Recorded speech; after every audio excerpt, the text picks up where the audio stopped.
Welcome, everybody.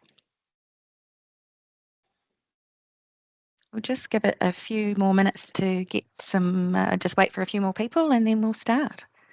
Awesome.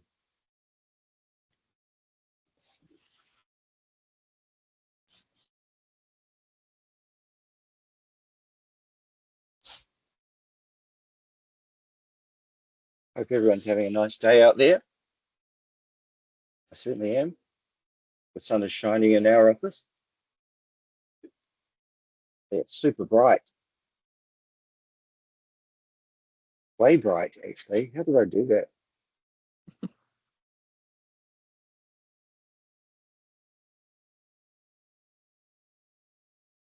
There we go. As you say, a little bit less chrome on the dome.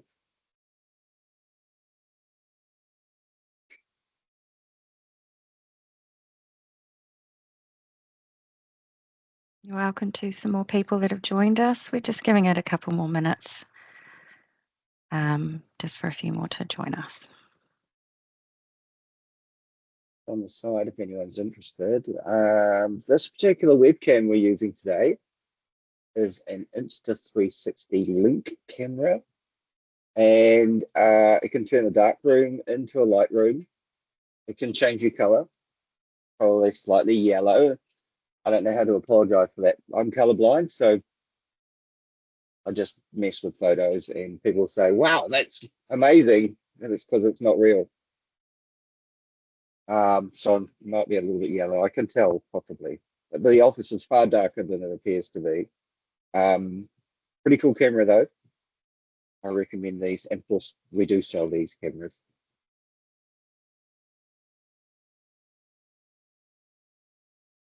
Right, we've got a few more people turning up, which is awesome. We do. Welcome, everybody.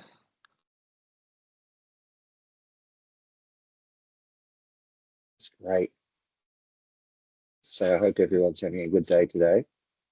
A little surprise for everyone too, as well. Won't reveal too much. It's got something to do with what's on my head. Apart from shiny light. I want some of those, Simon. Yeah. If the battery doesn't run flat, I think it'll be good.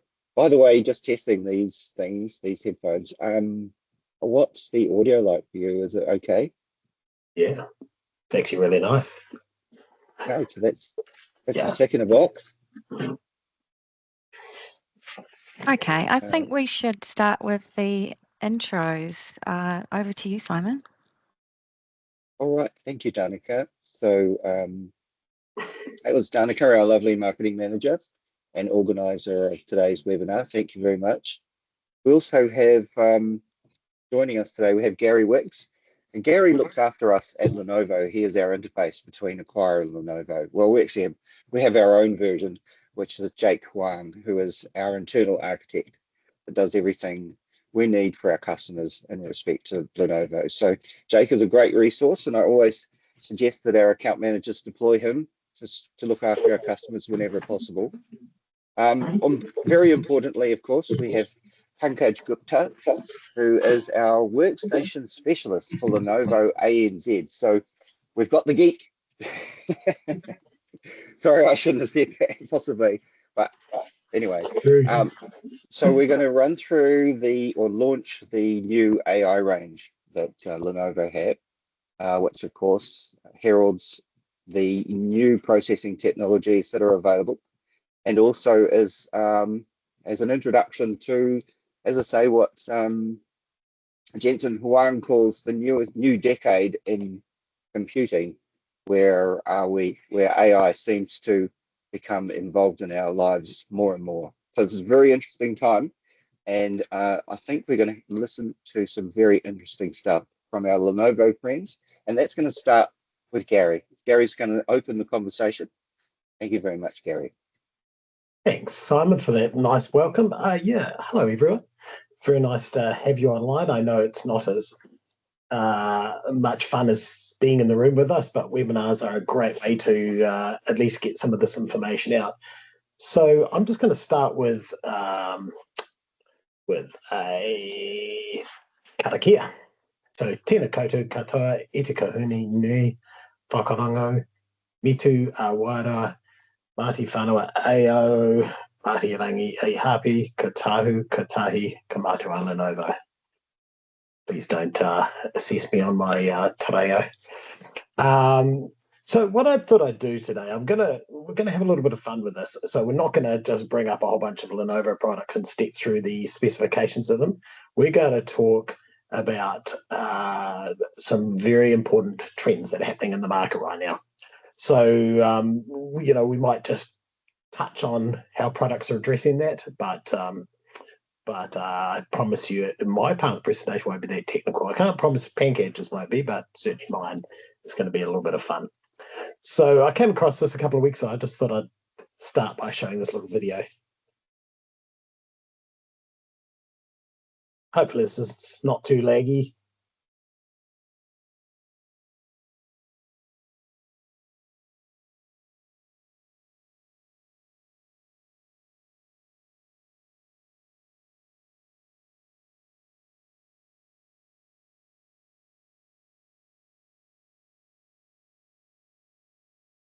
So I don't know, maybe it scares me a little bit. It certainly unnerves me slightly to see where robotics has come in the last little while.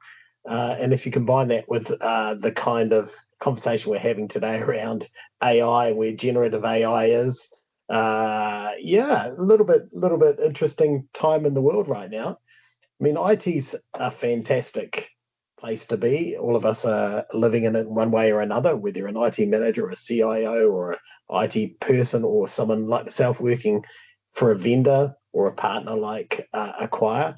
It's very exciting. There's a lot of change. And so what I thought I'd do is just talk through a couple of the biggest, most interesting things that are happening right now around end user compute. So let's just start with something that's uniquely Lenovo. On the left-hand side, they're customer repairable devices. Then I'm going to talk a little bit about Windows ARM, and then finally, I'm going to just dive a little bit into AI PCs. All right. So the thing about our ThinkPad range, and anyone that's used one of our products over the last few years will realize that we've been trying to make them a lot more sustainable over the last 2 or 3 years.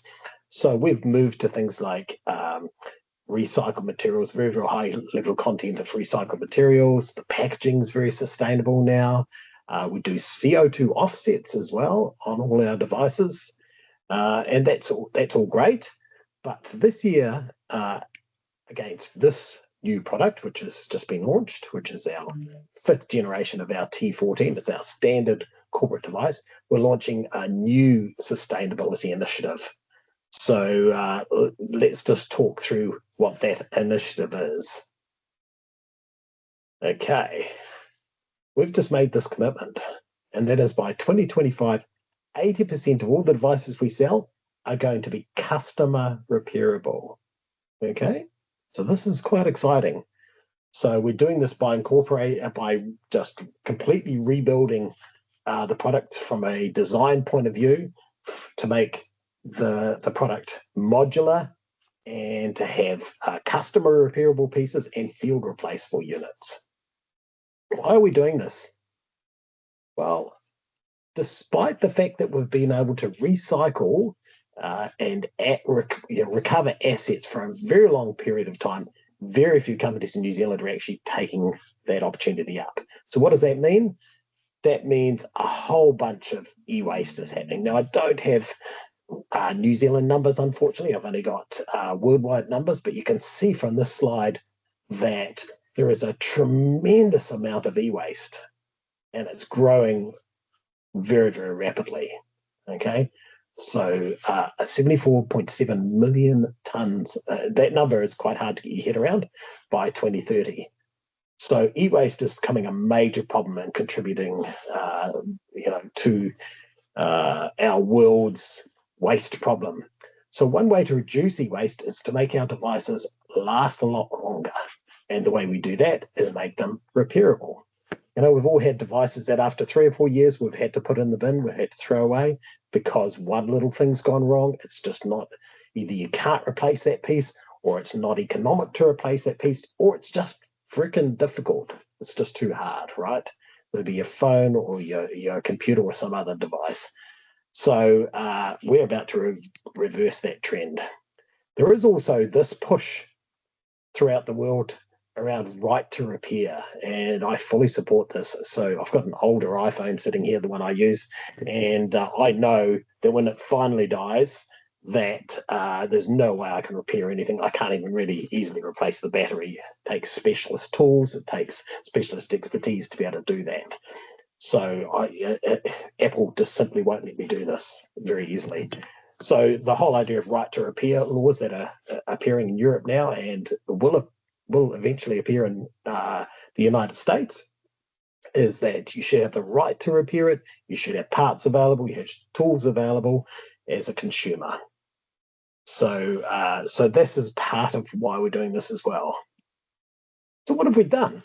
We've partnered with this company who I'm sure a lot of you do know, called iFixit.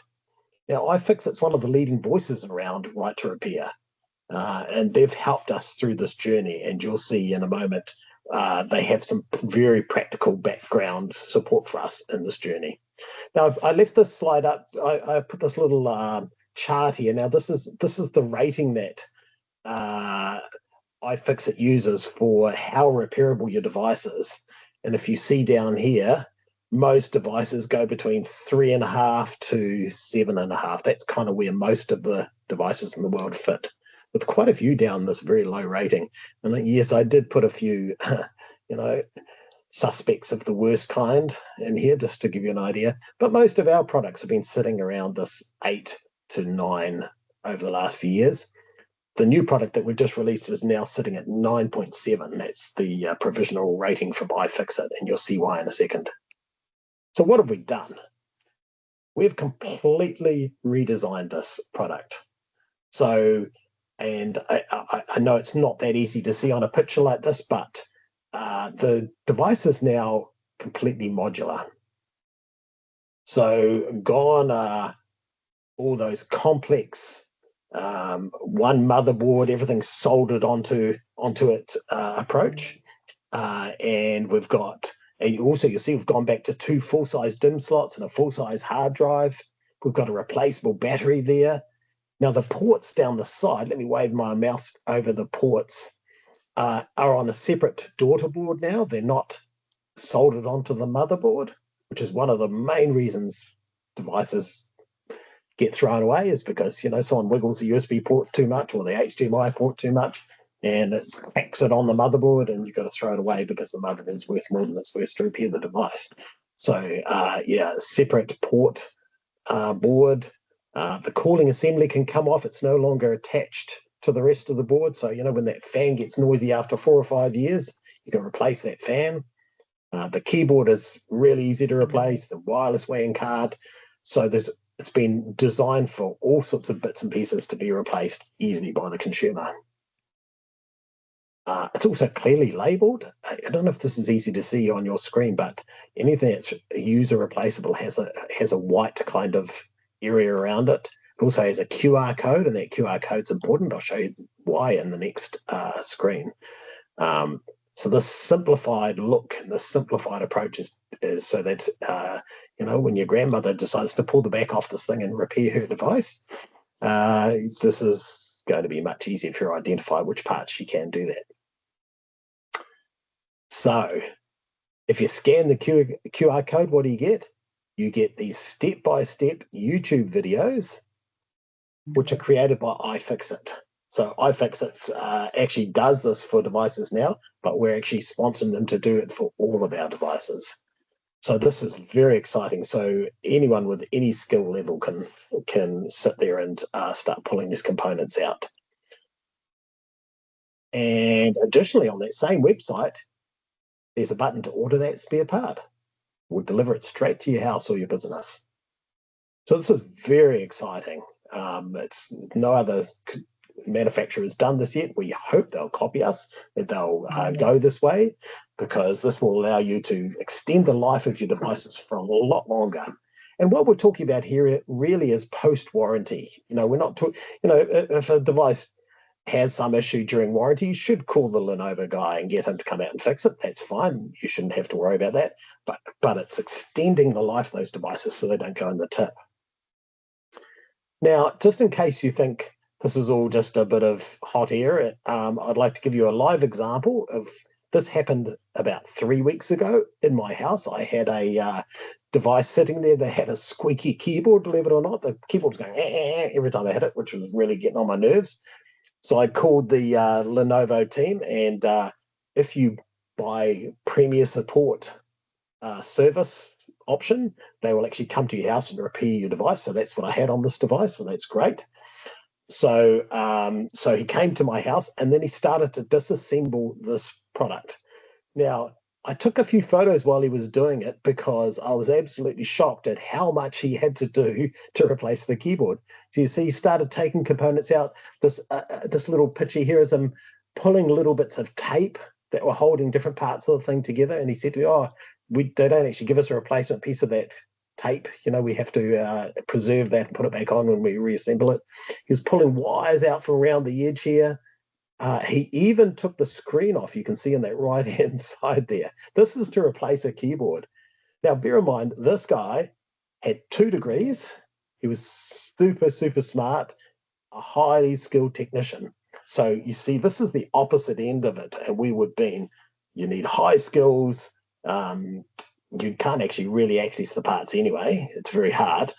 And of course, to disassemble and then reassemble this device, which took him, around about an hour from start to finish, by the way, for a simple thing of replacing keyboard, that is totally unacceptable. So that's the old world. This is the new world.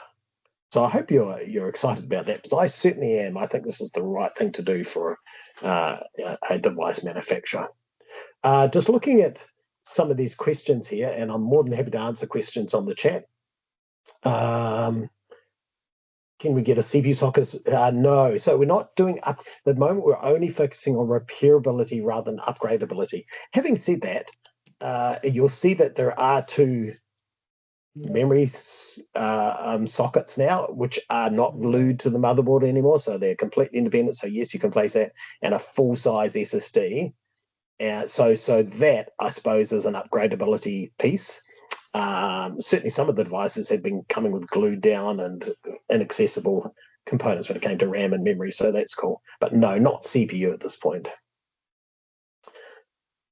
So that's good. Let's just go past that. So that's really good. I also just thought I'd highlight this. Now, Pankaj is actually going to talk about this fancy new memory on one of his workstations coming up. And I'd just like to draw a comparison between the way Lenovo has approached putting this high-speed new memory on our workstations and other manufacturers. Maybe I shouldn't name the other manufacturer, but it's a fruity design. It might give you a hint. So, and their approach to putting this high-speed memory into their devices to grab the processor and glue it to the top. Okay, so there's no way you can ever change it, move it, upgrade it, do anything with it, right? Our approach is to design a nice little memory module, which allows you to unscrew it, replace it, and also change it. Like if you put 32 in, you can put 64 in later. So there is really no excuse to be soldering RAM anymore for any reason. So you'll see that product in a moment when Pankaj shows you. All right, second talking point. I hope that's exciting, and I'm willing to take some questions later on once we're finished, if we have a few minutes. Otherwise, we can talk to the boys about this later. So Windows ARM PCs. The reason I put this in the presentation is because our friends at Microsoft have been talking a lot about Windows ARM in the last few weeks, and I just wanted to give my view, my personal view on where this is at. And you can argue with me later, but I'm seeing it from a realistic point of view. Well, the reality is we've been doing Windows ARM on Snapdragon for 2 years now. So we already had a product in market doing this. Yes, it had a really high AI capability already, and no one's buying them. So I think there are challenges around Windows ARM, and especially for businesses. Yes, there's emulation of app challenges. There's other challenges. Windows ARM does, the ARM chip does bring some advantages, like really long life battery, and of course, reasonable AI capability, AI acceleration capability on the processor, on the new Snapdragon processors. So yes, we will be releasing some new products around this, but honestly, I can't see that this is a really great way to go for businesses right now. Maybe in a few years, once the landscape changes more towards ARM. But right now, my opinion is this is not a fantastic way to go. Anyway, that's my little comment on Windows ARM. But this is what we really are here to talk about, right? We want to talk about AI PCs, or as Microsoft has just started calling them, Copilot Plus PCs. So I thought I'll put that there on my presentation. So just in case you haven't heard these terms, and many of you already know these terms, but just in case, here's what you need to know nowadays.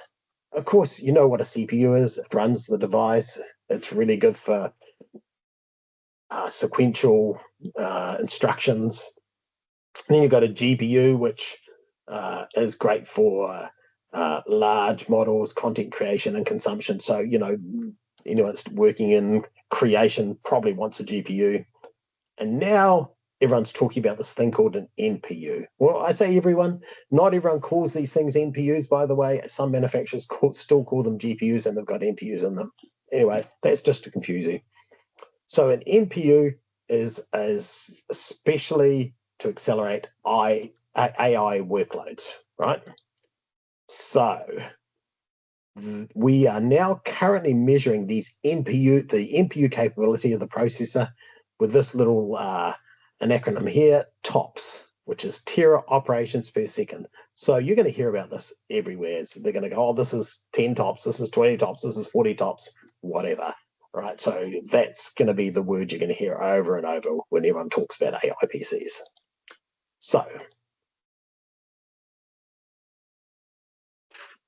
before we show you anything about the hardware, I'd just like to state that all the applications that are currently running AI right now, the AI applications you see, are all sitting in the cloud.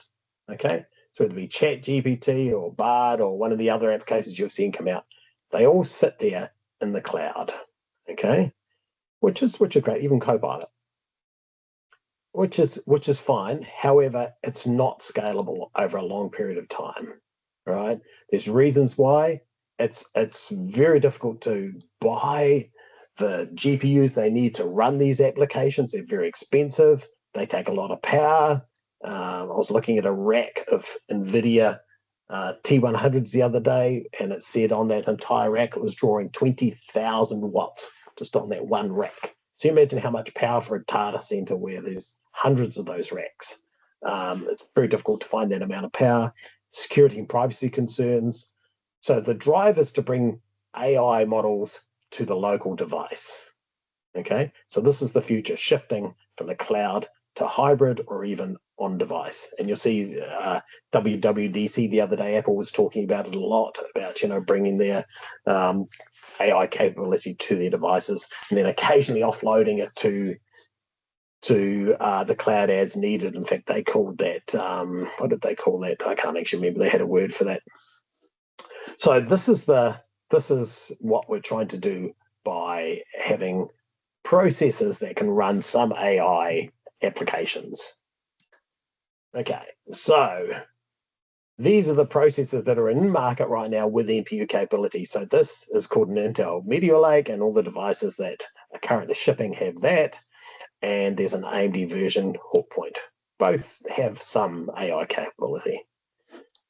It gets more interesting later in the year where Qualcomm, AMD, and Intel all release processors with 40 plus TOPS. Now that's that word TOPS again that I was talking about before. So that gives you a lot more AI capability. Is it enough AI acceleration capability for the application you're using? Well, maybe, maybe not. Pancake might just answer that question later on. Right, so just need to speed up a little bit. So I'm just going to skip past a couple of slides here. And I'm going to say that this is what we believe. AI PCs are going to drive a need to refresh your hardware in the next couple of years, right? So there's actually a couple of drivers around refreshing of hardware. So Windows 11 upgrade, obviously, for those of you that are transitioning to Windows 11 right now, you'll understand that sometimes the hardware is not going to be appropriate for that. But we believe also these AI applications, eventually the killer AI app might happen, and you just go, I just need that for my company. An example of some of the applications you're seeing at the moment that have been highly talked about, of course, there's Microsoft with their Copilot, right? With increasing features depending on, the processor that is running it. You can do more and more and more. There's also this product here, and I don't know if any of you are seeing this, but this is Sora. I'm just going to play this little video. Okay, so this is a video of a lady looking out the window of a train in Tokyo, right? I'm just play it again. Pretty cool little video. But actually, it's not a video at all. What it is OpenAI's latest product. So all they do is they put a little bit of text into a box saying, create me a video of a lady in Tokyo looking out the window, and that's what it creates. Now, will this run on the latest AI PC? Maybe, maybe not. Let's just find out when it gets finally released. I also saw the other day this product, which I thought was really interesting AI application. So this is by Microsoft. And what you do is you just take a picture of someone. So I can take a picture of Simon, get a little short recording of his voice, and then just start typing some text in a box. And this is what you get.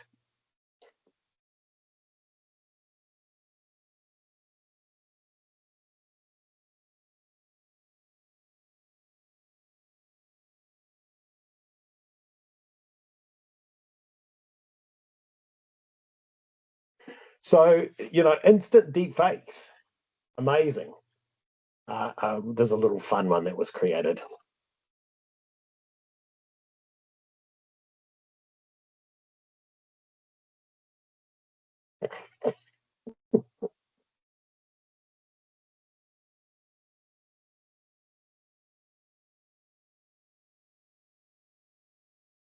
So there's probably enough of that, but you get the idea. You can have a bit of fun with it as well. So whether or not these applications are going to run on these AI PCs, who knows until we actually get the devices and we try them. So at this point, I'm actually just going to kick over and let Pancatch have a few words to say.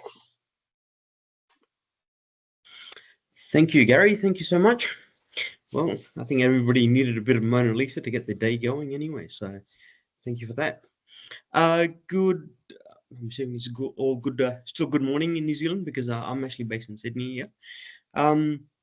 So before I start, I'd like to thank Simon, the team at Acquire, Danica for actually organising this. My colleague Gary for all of his support as well. So thank you so much. I'm going to kind of continue from where Gary has left off in terms of the AI messaging, and obviously incorporate how workstations actually play a very important and integral role in the whole AI story that is slowly evolving. Now, just a quick introduction of myself. I'm actually the workstation BDM. I'm based in Sydney. I look after the channel business across ANZ. So I do spend a bit of time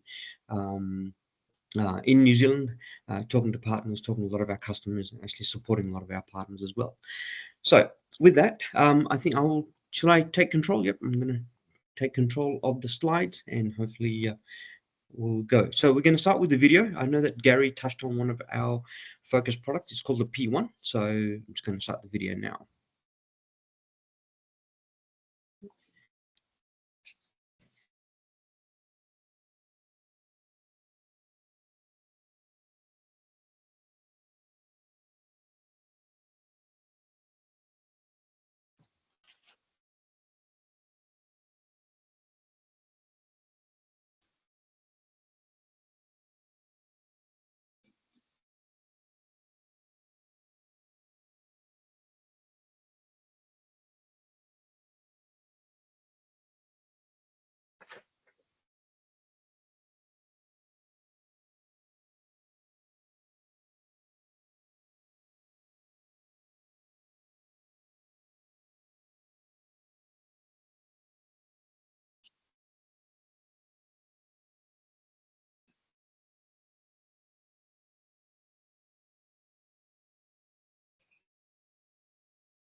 Okay, so we will definitely come back to the P1 Gen 7. We will talk about some of the technology that Gary actually introduced or talked about in his slide deck.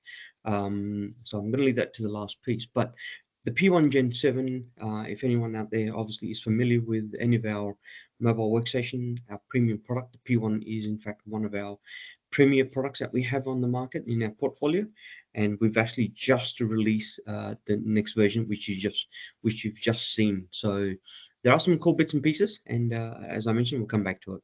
Now, we did promise that we're not going to talk about too much speeds and feeds and go too much into the product itself. However, I'm hoping that a lot of the audience out there will be familiar, or will, if you have used a workstation in the past, you may be familiar with what I'm about to present in terms of who actually needs a workstation, because our workstations are very much application based. So it's all driven by what applications the customers are using, which we'll talk about in a minute. But from our perspective, what we do, we categorize most of our user profile or users within about 6 to 7 different verticals. And the verticals that we kind of focus on are media entertainment, architecture, engineering, construction, manufacturing, oil and gas, healthcare, life sciences, data science, and AI. The last two, obviously, for us are actually quite new, and they're the areas that are growing. We've seen a lot of growth. AI, in fact, has carved out its own kind of vertical. However, it also does sit across a lot of the other verticals as well, as a addition, as a subset, as an additional tool as well for a lot of the other industries. So just quickly, in terms of media entertainment industry, one of our largest customers who falls in that space is in fact a New Zealand customer of ours. They have thousands of one of our AMD Threadripper workstation. They do great work. Architecture, engineering, construction, one of the most traditional industries. Applications that are being used in that space are the very common Autodesk applications like AutoCAD, Autodesk Revit, or Inventor, Civil. So depending on where you are, what kind of industry you work, you might be familiar with some of these applications. Manufacturing, obviously, if you're doing a lot of product manufacturing, it could be doing a lot of 3D scanning, you could be doing a lot of 3D printing as well, or CAD/CAM simulation. So these are the kind of customers that we talk to on a day-to-day basis who do require workstation, some form of workstation. We have a whole portfolio of different formats, which we'll just touch on later on. But we do have a solution that will meet just about everybody's requirements. So the next slide obviously goes into a little bit more depth of each of those industries that we just talked about. What are some of the workflows? So once again, as I mentioned, you might be familiar with this if you are in that kind of space, but that's just to give you an idea, depending on what kind of workflow, what kind of requirements you have. This is how we then suggest a workstation solution that's going to obviously help you to bring about or provide you with the performance that you require.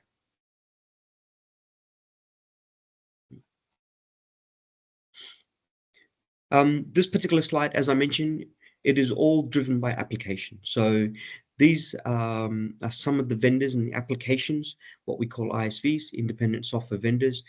Most all of these applications that you see, whenever we introduce a new workstation solution or a new GPU that's introduced in the market, we actually test it, certify it, right? We will not actually allow our customers, or we basically are very transparent to provide that information to our customers to let them know which workstation solutions or which GPUs have actually been tested and certified on our solutions.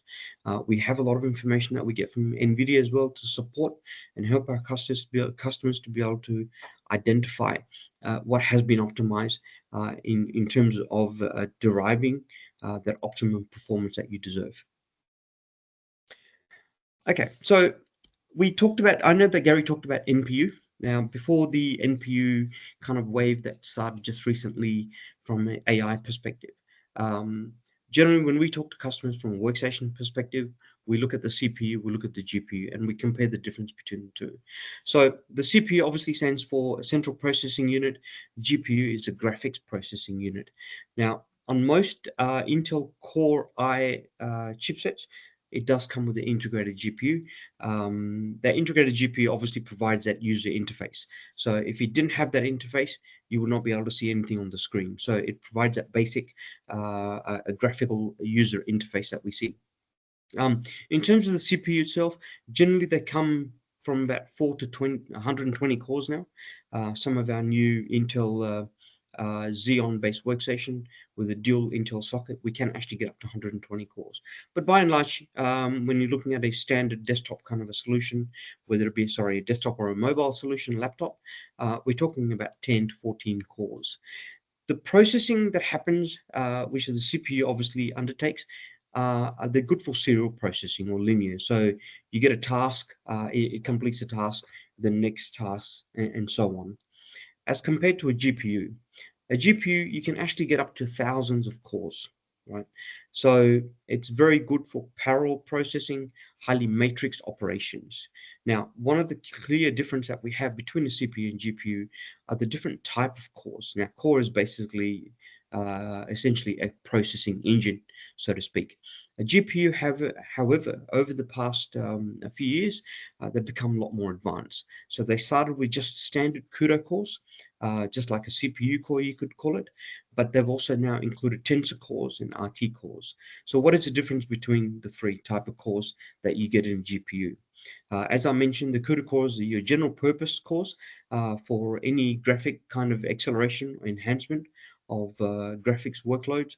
Tensor cores are designed to handle AI workloads, so 3D or 2D matrix operations, that kind of workload. RT cores, RT stands for ray tracing, so this is to help with providing much more enhanced lighting, refraction, reflection as well. So over the years, NVIDIA somehow have managed to pack more additional cores. So whenever they do, the GPU gets instruction from various different workloads, it basically undertakes that job to provide that additional performance or acceleration of that particular workload. Whereas a CPU is basically just standard. We have seen from the last introduction of the CPU, where we have now what we call power cores and efficiency cores, and that's kind of similar kind of functionality. So to take on more, performance cores, not power cores, performance cores, to take on high performance tasks versus those kind of background tasks. So we are seeing that kind of trend moving forward, and that's where the whole NPU comes in. NPU basically are cores that are designed to handle AI workloads. So AI. So how and where does AI actually work or fit into the whole workstations fall into the AI landscape? Now, let me just go back. So AI is actually not a journey, it's actually a destination. So a lot of people consider AI to be a simple thing, like a task that we've got to achieve, but it's not.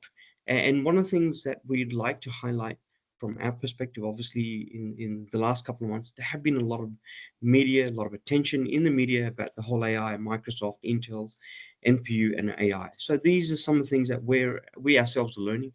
We are a hardware company. We are here to try and clear some of the confusion. And from a hardware perspective, we're here to obviously provide you with the information the best we can to help you to understand how, if you are incorporating AI within your environment, then how can we help you and assist you and support you from a hardware perspective. So before I get into a little bit more detail, I looked up basically what is the actual definition of AI PC. So there are three definitions that have actually been kind of written by IDC. IDC are a research and analytics company that provide a lot of market share data on various different aspects within the IT industry. So what they've called it, a hardware-enabled AI PC, and that is generally less than 40 tops. I know that Gary talked about tops, and I guess the next generation of devices that will come, and that's what IDC have also said, the next gen of AI PCs that we'll be getting obviously will have 40 to 60 tops, and then maybe next year we'll have a lineup of more AI accelerated devices. They'll be called the AI advanced AI PCs, and we're talking of 60 tops or more. So what do Microsoft actually, how do Microsoft actually interpret an AI PC, since Microsoft themselves have actually introduced AI applications in the marketplace or platforms like Copilot Plus? What do they consider? So from their perspective, they're saying a PC with new silicon that brings new AI experiences in productivity, creativity, security through combination of CPU, GPU, and NPU. Right, and that's very important to understand. I know that Gary touched on this very, very briefly. So with the workstations that we have actually been designing, developing, selling in the marketplace for quite some time, with both the CPU and GPU, the GPU itself, as I mentioned about the tensor cores, are capable enough to actually handle a lot of the AI workloads and the applications that you see today. So you don't have to wait for something, advanced AI PCs. You can actually pick up a workstation now. What's also very important from a workstation perspective, in fact, I've got a slide that I'll talk about, but before I get there, just an example of what I just mentioned, and the whole NPU accelerated devices that we see in the marketplace. So we've actually done a little bit of a check or a test on one of the most common applications that we see in the market, which is Adobe. Now, within Adobe, obviously, we've got Lightroom, we've got Photoshop, Premiere, and so forth. As you can see there from the chart, when we ran Adobe using NPU accelerated device, we didn't see any difference at all in terms of performance. When we ran that through an integrated GPU accelerated device, now, as I mentioned, integrated is just basically the integrated Intel graphics on the CPU chipset that you get. We saw some enhancement in performance. When we ran the same programs using a GPU, an NVIDIA RTX GPU, as you can see, the performance was, we managed to achieve optimum performance. So be careful when you're going out to the market and what you hear. And we're here to help you and provide that information if you do have any questions. Now, so where does and how, from a workstation perspective, it does predominantly fall not from a consumption perspective, but more from a creation perspective. And what I mean is, when we're actually consuming or using applications, we're actually consuming them. When we're actually developing that application, that's more about creation. So a lot of our customers who are, say, AEC industry, are actually designing. They're creative, they're designers, they're architects. So that's more from a creation perspective. And that's where workstations excel today, to help those customers that are actually designing, creating AI applications from an inferencing, training perspective, any large language models that they're creating, something like ChatGPT. So ChatGPT, for example, has already been developed, perhaps using workstations, I'm pretty sure, to provide that accelerated performance. But once it's been developed, it's a cloud-based, right? You don't need a GPU. You no longer need a GPU to actually run ChatGPT.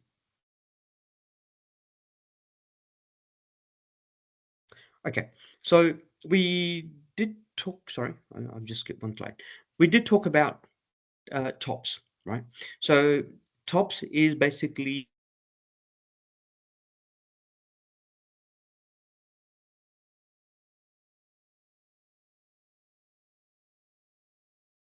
Oh dear, we've frozen. Okay, Cambridge is frozen. He sure is. Hopefully you dial back in a second. So I guess I could talk to this in the meantime. You go, instant expert, Gary, off you go. Yeah, I reckon. Yeah, UVM, totally. Hopefully you're on top of your tops. Yeah, exactly. I think what he's trying to illustrate here is if you look at an AI PC, the number of tops down the left-hand side here, and it's quite a small amount compared to even the very smallest and most entry-level video card that you can put into a workstation. So you see it goes 150, 190, right up to 682 on the right-hand side if you put an RTX 5000 video card in it. So yeah, this is actually quite interesting because all the noise around 40 tops, you think everything could be done around 40 tops, but we're looking at these workstations here and it goes so yeah, Pancake is not even not even in there. Have you got this? You don't have the slides there, do you, Gary? I think I can control it now. Yeah, I can control it. That's good. We'll just plow on because we're going to run out of time. Otherwise, hopefully he'll jump back in and he can give some context. So you'll see here that the desktops are even more amazing in their tops capability. And by the way, see this here, teraflops versus tops. So just to confuse us more, NVIDIA refuses to use this word tops or the word NPU, by the way. Oh, there he is. He's come back in. Are you up and running there, Pancake? Nope, can't hear you, mate. So NVIDIA uses this term just to confuse us more. So, we've done a conversion here in order to make these numbers work. I keep seeing his face flashing up. It's like a ghost appearing and then disappearing. So yes, desktops.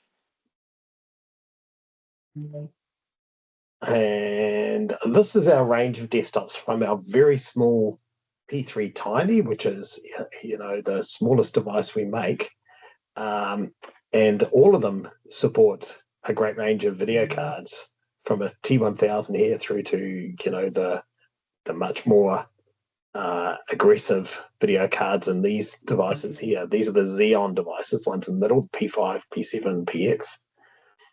Oh, slide didn't change. Sync to presenter. Take control. Okay. All right. So you're right. The slide didn't change. And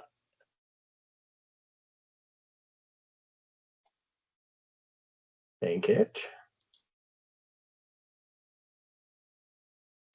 Right now, can you see it? Yes. Yep. Great. All right, good. So that was the desktops. I apologize. So yeah, teraflops versus tops at the top here. The desktops are all increasingly more powerful. So that's cool. And then this here is the range of desktops that we have, from the very small ones, as I was saying before, which use Intel processors. The Intel Xeons sit in the middle here, and then the AMD devices sit here. Oh, what are you doing? Okay. We have a ghost. And catch ghost, yeah. Yeah. So yeah. Pancake, are you back online? We can't hear you if so. So I'm just going to keep control of it. So yeah. And then we have the workstation portable range, which starts with the 14-inch device you see here, which is a very, very popular, one of the most popular devices that we sell actually, which is an AMD based portable workstation. So it looks very much like our T series, which is our standard series. Has all the same repairability features that the T14 has that I was talking about earlier, all the same sustainability, all the rest of it. So that's a fantastic product. We sell a lot of those. Then a 16-inch version. No. Pancake just pinged to say, "Can you hear me, Gary?" And I'm going, "No, I can't hear you, Pancake." So if you're saying something, no. That'll teach him for using an HP machine. Are you swearing? Ah. Sorry. It was a bad joke. Yeah. So that's the range, including the P1, which is the one you saw a little video on earlier. The P16, this one in front, that's a beast. I've got one of these here, and it's got a Core i9 with an A5500 and 128 gigs of RAM. You buy this one when you want the ultimate performance. And, you know, engineers and others that want to carry around the most powerful machine around, this is the one. And yes, it's heavy. It's a couple of kilograms, but it'll run most things. So yeah, that's the beast. I'm doing a very bad job compared to what Pancake would be doing on describing these devices, but anyway, you got me. So this is the P1 he was talking about. 330 tops, you see, on a super lightweight 1.8 kilogram device. That is quite amazing. Includes this new RAM, which I think is what his next slide is. Oh, this shows a breakdown of the actual device, how we've designed it, again with repairability with all these modules available to be moved around. But I think he was going to talk about, Pancake, you're back. I'm back. Hey. My apologies. All right, mate. Yeah, So how long we got? You got 9 minutes left. So fantastic. I've given a quick overview of these, so you probably don't need to talk about that. So why don't you just take control from here and start talking about that? Thank you. My sincere apologies to everyone. I do apologize. Okay, so as we started my presentation with the video of the P1 Gen 7, this is basically the inside out of the P1 Gen 7.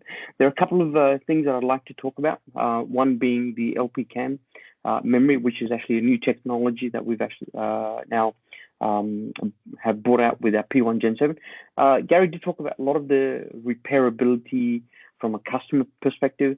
So a lot of that technology, a lot of that sustainability messaging has also been incorporated in a lot of in many of our mobile workstation devices as well. So what do we do in terms of innovation?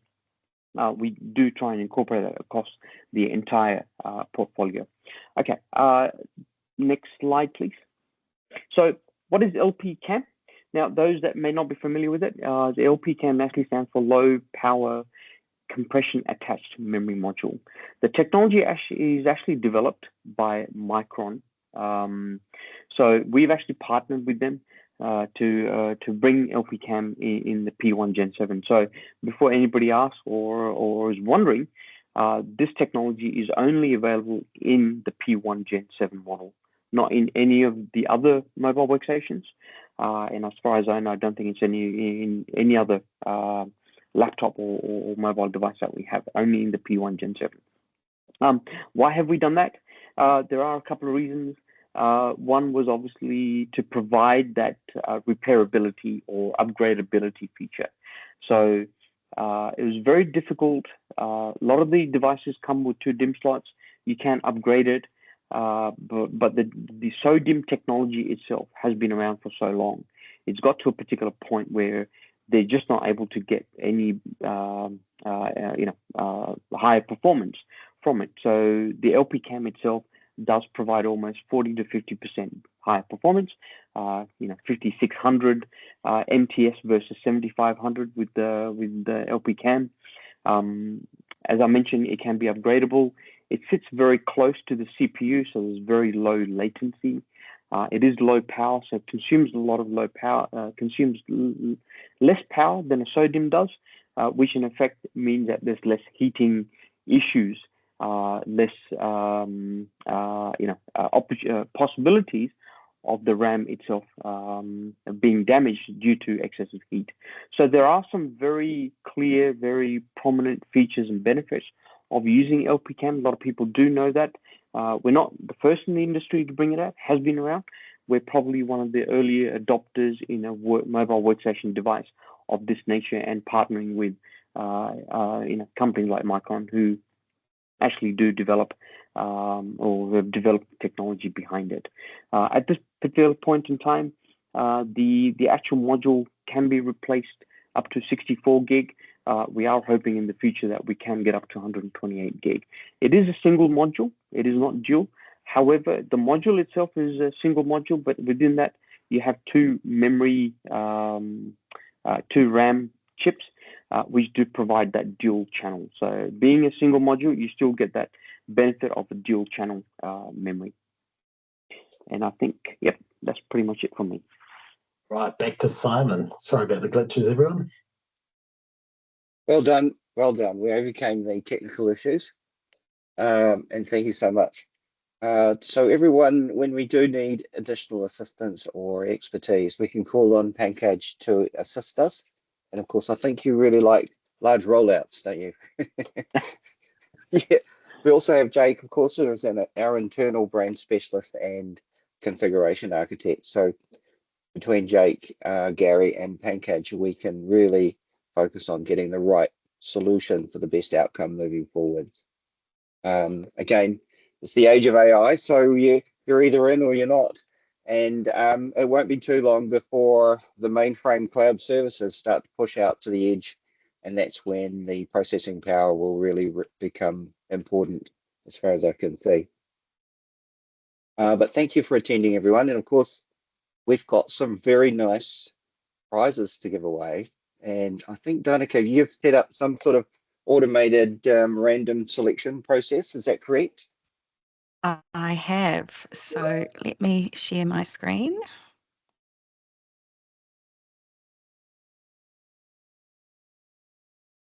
And presenters win prizes. Just asking. Yeah. I have removed presenters.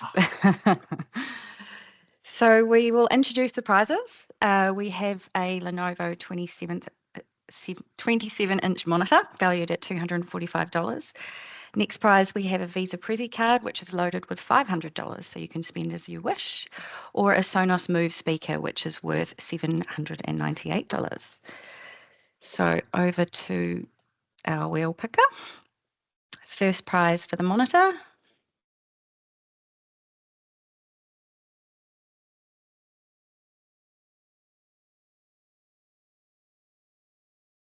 Congratulations, Peter.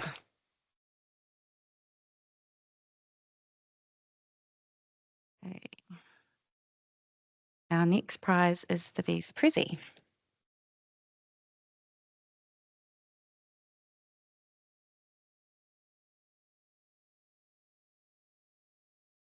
Congratulations, Adrian. And Simon's favourite, the Sonos Move speaker. We've actually got an option on the Sonos Move, by the way. So for this webinar, I've been... That was close. Marcus, congratulations. Oh, Marcus. Awesome. So just a variation on the Sonos prize, and also to reveal the fact that we are the only commercial reseller of Sonos. You can choose between the Move or the newly launched, the brand new, the very special Sonos headphones, the Sonos Aces. If you look in the link, I just posted a link into the chat. You can go to the website. Now, Sonos don't allow us to sell online, but they allow us to display the product. So if you wish to purchase, you have to contact your account manager and ask for your discount. I said discount, didn't I? So hopefully my audio's been great. Certainly listening to everyone's been fantastic. This is a cool new product. And some of you, like myself, may be Sonos geeks, and you might like the headphones instead of the Move. You never know. Black or white are the color options. Just had to do that. Thank you, everyone, for attending. Yes. Thank you, everyone. And I will email the winners to get your addresses to get them out to you. Thank you. Awesome. Thank you, everyone. Thank you, guys. Have a great day.